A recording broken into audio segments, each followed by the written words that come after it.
Hi folks, I am back from an amazing 2 weeks in Cambodia and Singapore where I was working on a couple of video productions.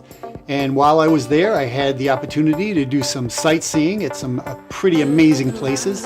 And I'll be producing a couple of videos about that, so I hope you'll stay tuned to the channel and watch those.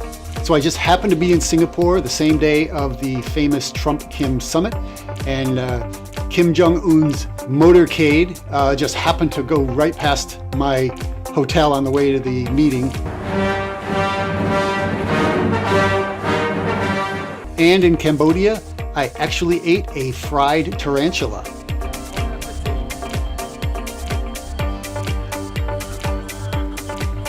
But with this video, I want to share with you my excitement for HDR photography, high dynamic range photography, with the Canon 5D Mark IV.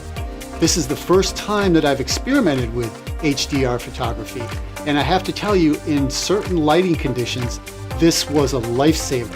I want to show you how you can take a relatively mundane photo like this and turn it into a much more vibrant photo like this, just by pressing the shutter on the 5D Mark IV. First, let me show you quickly how to set up the camera for shooting HDR photography. To access HDR on the 5D Mark IV, go to the menu setting, and in the camera icon, move to the third number. If you hit the select button, the default is disable, and here's where you can determine the exposure variance. The camera will take 3 photos, and you can have the photos be 1 f-stop above and below normal, 2 or 3. I choose 3.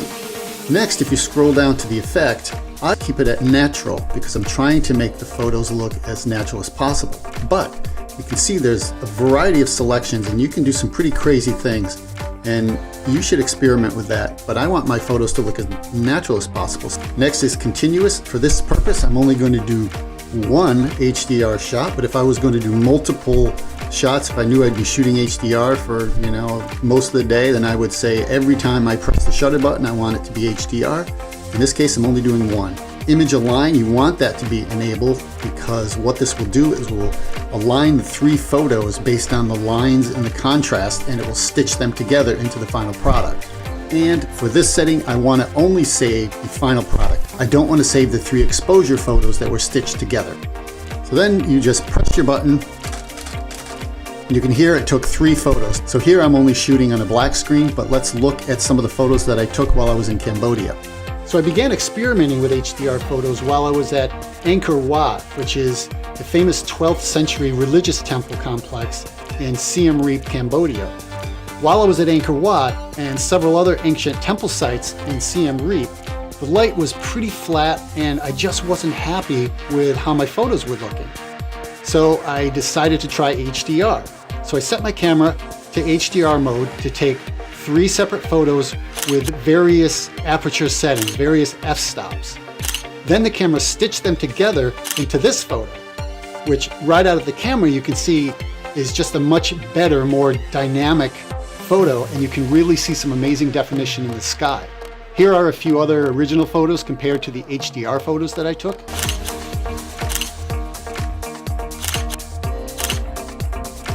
So if you're not completely satisfied with how the HDR photo looks straight out of your camera, you can either import it into Photoshop or some other photo editing software, and you can tweak the saturation and the contrast and whatnot. If you don't have a camera that will shoot automatic HDR, you can always do the old-fashioned way, which is you can take 3 separate photos, 1 at normal exposure, 1 with a negative exposure, 1 with a positive exposure, bring them into Photoshop or some other editing software that will stitch them together for you into an HDR photo. So that's my first experience with HDR photography. I certainly plan to keep at it. I want to tweak my style, tweak the settings, get to know the camera a little better and just what the HDR features are and what works for me. If you haven't tried HDR photography, give it a try. Like I said, there are certain times with lighting conditions where it really makes a difference. So thanks for watching. Stay tuned for some more videos, and I will see you next time.